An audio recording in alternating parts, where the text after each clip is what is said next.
कहानी की शुरुआत होती है सैंटी नाम के एक आदमी से जो अपनी वैन में सो रहा था। अचानक उसकी आंख खुली तो बेगोना नाम की एक पुलिस वाली ने उसे वहां पर वैन पार्क करने से मना कर दिया। इसके बाद सैंटी काम के लिए भी देर से पहुंचा तो उसके बॉस रोमुलू ने उसे बची हुई तनख्वाह देकर काम से निकाल दिया और जाने से पहले सैंटी को जहाज के बाथरूम भी साफ करने पड़े। बाद में जब सैंटी अपनी गाड़ी से जा रहा था तो उसका पेट्रोल भी खत्म हो गया, जिसके बाद वो जैसे तैसे गैस स्टेशन पहुंचा जहां वो अपने दोस्त पेड्रो से मिला। सैंटी ने उसे बताया कि उसका अपनी पत्नी मेटी से तलाक होने वाला है। बाद में जब वो वकील से मिलने पहुंचा तो वकील ने उसे और मेटी को बताया कि तलाक के बाद उन दोनों की जायदाद आधी आधी हो जाएगी। मेटी ने कहा कि वो जल्द से जल्द तलाक चाहती है, पर वकील ने कहा कि इसमें थोड़े महीनों का समय तो लगेगा। वहाँ से बाहर निकलकर सैंटी को एक लॉटरी टिकट बेचने वाली औरत ने आवाज दी और सैंटी ने भी मजे मजे में एक लॉटरी टिकट खरीद ली। उसने टिकट अपनी सिगरेट की डब्बी में रखी और चला गया। फिर शाम को सैंटी अपने कॉलेज की रीयूनियन पार्टी में पहुंचा जहां वो अपने दोस्त पेड्रो और मार्कोस से मिला। तभी सैंटी ने मैटी को मारियो नाम के एक आदमी के साथ हंसते देखा। बाद में मैटी ने उसे बताया कि जिस सुपरमार्केट में वो काम करती है मारियो वहां का मालिक है, पर सैंटी को इससे काफी जलन हुई और वो अपने दोस्तों के पास चला गया। खैर बाद में सैंटी ने घर आकर सिगरेट्स का डब्बा फेंक दिया क्योंकि वो लॉटरी के बारे में बिल्कुल भूल गया था। अगली सुबह सैंटी रेडियो सुनते हुए नहा रहा था कि उसने लॉटरी की खबर सुनी। अचानक उसे टिकट के बारे में याद आया और वो दौड़कर कचरे में सिगरेट का डब्बा ढूंढने लगा। आखिरकार टिकट मिल गई और सैंटी खुशी से झूम उठा क्योंकि वो लॉटरी जीत चुका था। सैंटी ने तुरंत मैटी को फोन किया मगर उसने फोन नहीं उठाया। अब सैंटी मैटी से मिलने गया पर वहाँ उसने अपनी पत्नी को मारियो के साथ गुलू गुलू करते हुए देखा, मगर असल में मैटी ने मारियो को चूमने से इनकार कर दिया था। इसके बाद सैंटी बैंक से अपनी जीत के 25 मिलियन यूरोस निकलवाने गया पर जल्द ही घबराकर बाहर आ गया। तभी बैंक मैनेजर डेमियन उसके पीछे आया पर सैंटी अपनी गाड़ी में निकल गया। अचानक सैंटी ने मुड़कर देखा कि डेमियन तो गाड़ी में ही था। डेमियन ने उसे अपनी जीती हुई रकम को सही ढंग से इस्तेमाल करने की सलाह दी। फिर लंच करते हुए डेमियन ने सैंटी से पूछा कि हाँ भाई घर पे सब कैसा चल रहा है। तो सैंटी ने उसे बताया कि भाई मेरा तो तलाक होने वाला है। इस पर डेमियन ने कहा कि तलाक के बाद उसे जीत की आधी रकम मैटी को देनी होगी, इसीलिए उसने सैंटी को मैटी से ये बात छुपाने को कहा। सैंटी अपनी पत्नी से ये बात बिल्कुल नहीं छुपाना चाहता था, मगर बाद में जब उसने मैटी को फिर से मारियो के साथ देखा तो उसे बहुत गुस्सा आ गया। तभी डेमियन वहां आया और आखिरकार सैंटी सबसे ये बात छुपाने के लिए राजी हो गया। कुछ दिन बाद सैंटी मारियो से मिलने गया क्योंकि मारियो ने उसे नौकरी का ऑफर दिया था। उनकी थोड़ी बहस हुई पर अंत में सैंटी को सामान भरने की नौकरी मिल गई।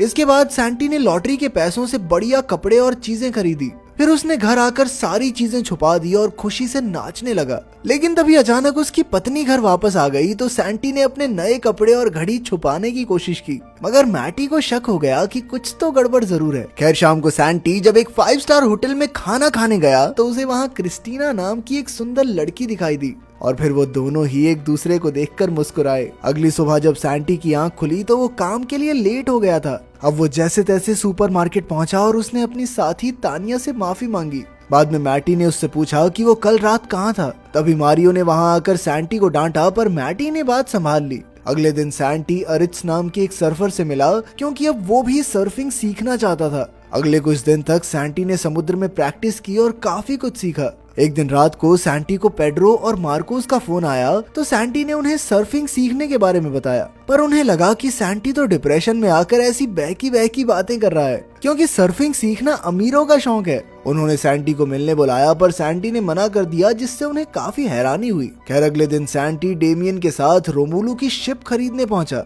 रोमुलू को तो यकीन ही नहीं हुआ कि जिस आदमी को मैंने कुछ दिन पहले काम से निकाला था वो ही मेरी शिप खरीद रहा है। खैर बदला लेने के लिए सैंटी ने वो शिप खरीद ली और रोमुलू से ही बाथरूम साफ करवाए। बाद में डेमियन और सैंटी आगे और चीजें खरीदने की तैयारी कर रहे थे कि अचानक उन्हें सामने से पेड्रो और मार्कोस आते दिखाई दिए। उन्हें सैंटी के नए कपड़े देखकर बड़ी हैरानी हुई, पर सैंटी ने झूठ कह दिया कि ये कपड़े तो उसकी नई नौकरी के लिए हैं।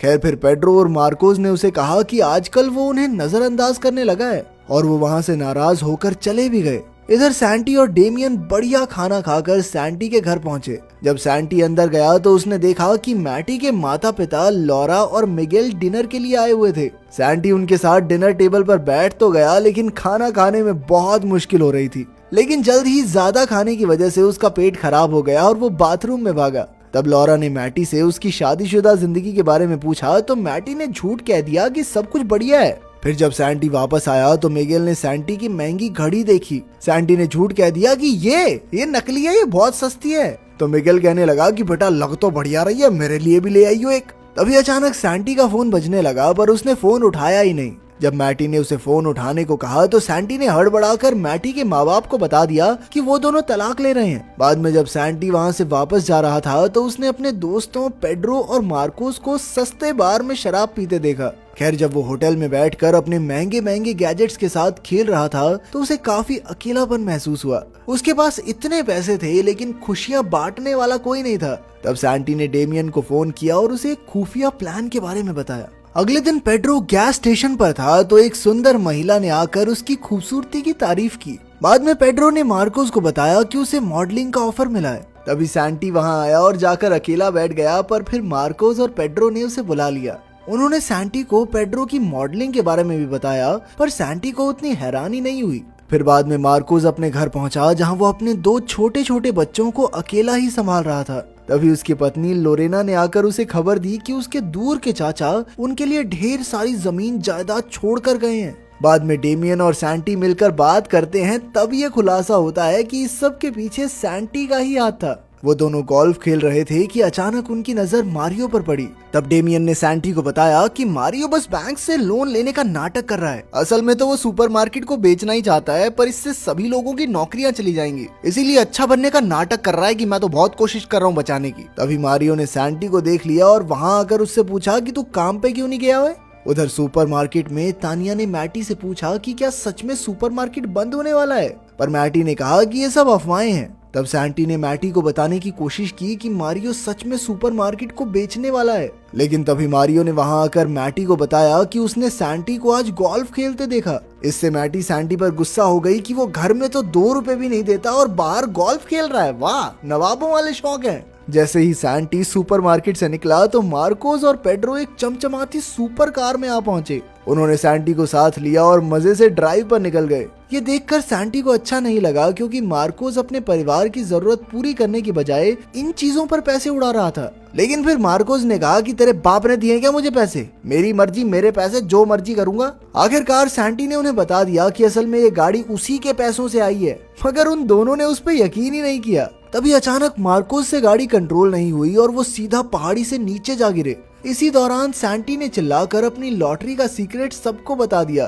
खैर कुछ देर बाद वो जैसे तैसे तैरकर बाहर आ गए। अगली सुबह मैटी को मारियो का फोन आया, जिसे देखकर सैंटी को बहुत जलन हुई और उसने भी मैटी को जलाने के लिए क्रिस्टीना को फोन किया। उस रात मैटी मारियो के साथ डेट पर गई और सैंटी क्रिस्टीना के साथ, मगर उन दोनों को ही बिल्कुल भी मजा नहीं आया। बाद में वो दोनों एक ही वक्त पर घर पहुंचे तो उन दोनों ने ही अपने नए साथियों के साथ खुश होने का नाटक किया। फिर अगले दिन मारियो ने मैटी को फोन करके सुपरमार्केट बुलाया और फिर सबको बता दिया कि सुपरमार्केट बंद हो रहा है। उसने झूठ कह दिया कि उसने सुपरमार्केट को बचाने की बहुत कोशिश की। इस सब से मैटी बहुत दुखी हो गई, मगर फिर सैंटी ने उसका मन बहलाने के लिए उसे डिनर पर चलने को कहा। जब मैटी घर पर वापस आई तो सैंटी ने सारा घर चकाचक साफ कर दिया और साथ ही उसने मैटी का पसंदीदा खाना भी तैयार रखा था। फिर बातें करते हुए सैंटी ने कहा कि उसे यकीन नहीं हो रहा कि वो दोनों तलाक ले रहे हैं। ये सुनकर मैटी को भी एहसास हुआ कि उन दोनों से ही गलतियां हुई हैं। उन्होंने एक दूसरे से माफी मांगी और आखिरकार एक दूसरे को चूम लिया।